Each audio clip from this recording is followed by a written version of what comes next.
Hi, I'm Kateri Drexler. Welcome to the instructor overview for the Wiley MOAC courses. These are all competency-based with modular learning objectives, online learning labs, and meaningful assessments so students can demonstrate mastery of the material on their own schedule. An important goal of the program is to prepare students to pass the MOAC exams. Each of the courses is designed using the same format. So let's take a look at a sample course now. moac 7687 Configuring Windows 8.1. We'll look at the course structure first and then circle back to look at some of the instructor tools for monitoring class progress.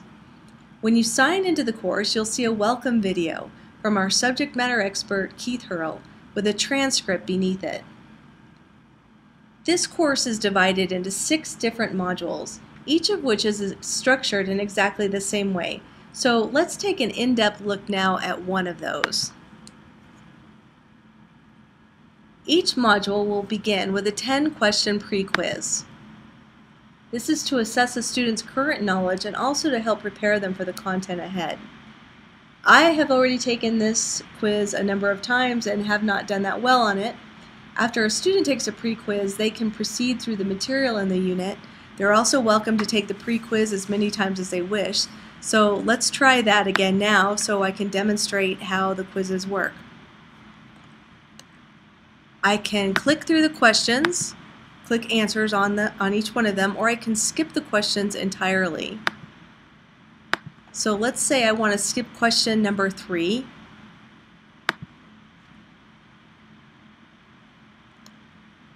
I can see on the right-hand side that the questions I've answered are grayed out, the questions I haven't are not. So I know that I still need to answer question number 3 and all the rest of these.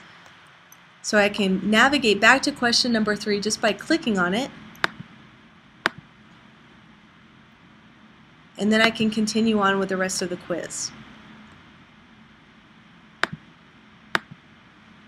When I'm finished with the quiz, I can finish the attempt. Now I'm not going to do all of these questions for time, but you can see after I submit this for grading, I can tell immediately which ones are right, which are wrong. All of the questions I got right are in green and the ones I got wrong are in red. If I want to go directly to a question that I got wrong to see what the right answer is and get an explanation for that, I can do so. When I'm ready to go back into the course material, there are a couple of different ways to navigate. I can use the back button on my browser, or I can use the breadcrumbs above here to go directly into the module itself, which I will do. You'll see some completion boxes on the right-hand side with check marks.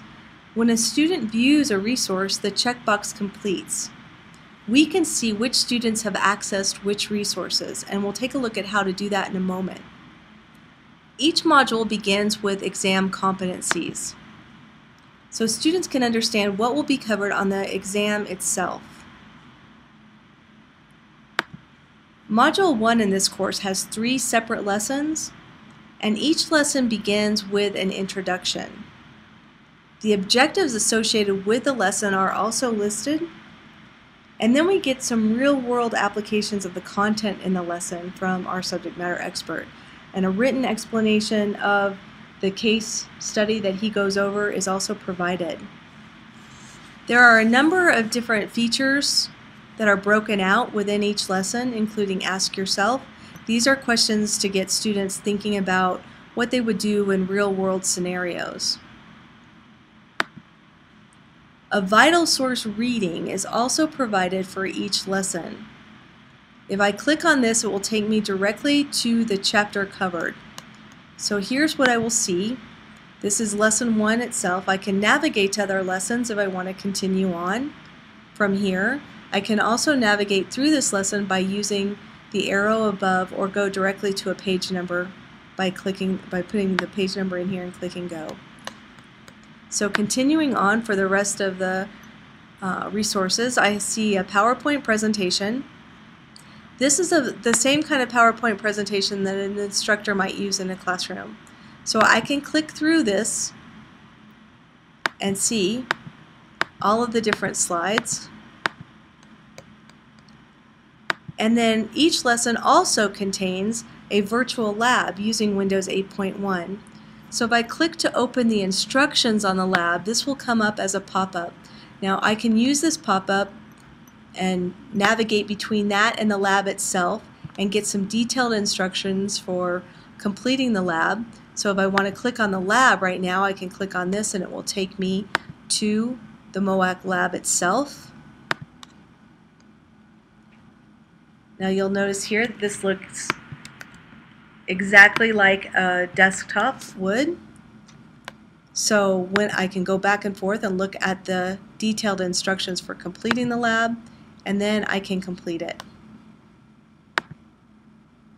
When I'm through with this lab, I can navigate back to the lesson, again using my breadcrumbs. If I have to leave the course before finishing the module, I can see where I left off the next time I log in, because these completion boxes will stay completed if I access the resources, or they will be blank if I did not. When I'm finished with the module, I can take the 30-question post quiz down here. So now let's look at some of the tools instructors have to use. There are a number of reports that you can get, including the grader report. So let's click on that right now. Here I can see the different students that are in the class. So I have a few students in this one. Some of them have taken the pre-quiz. Most of them have, it looks like, except for one. Gary England has not. Several of them have taken the post-quiz. It looks like if I scroll through here, one has also gone on to Module 2 and taken the pre-quiz for that at least. So this gives me an idea of where students are at. Looks like one student did not do very well on the pre-quiz, but then after going through the material did very well on it. So if I want to see which students have accessed which resources, I can do that through another report, and we can get some more information about which students are completing what activities and how well they're doing. So if I go to the activity completion report, here I will get a list of all of my students and all of the activities that all of the resources that they have clicked on. So I can see here one of my students that was in trouble, Gary England, it looks like has not participated, has not done anything in the course. So if I happen to have had a lot of students in here and I wanted to just search for Gary, I could do that just by going to his last name, and here he is, and then again we can see he hasn't done anything. So I know that he's in trouble.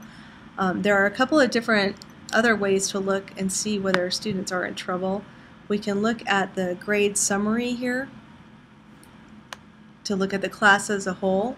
We can also go to student tracking, and with the student tracking report I can put some parameters in here. So if I want to see, okay, who's really in trouble, I can run this report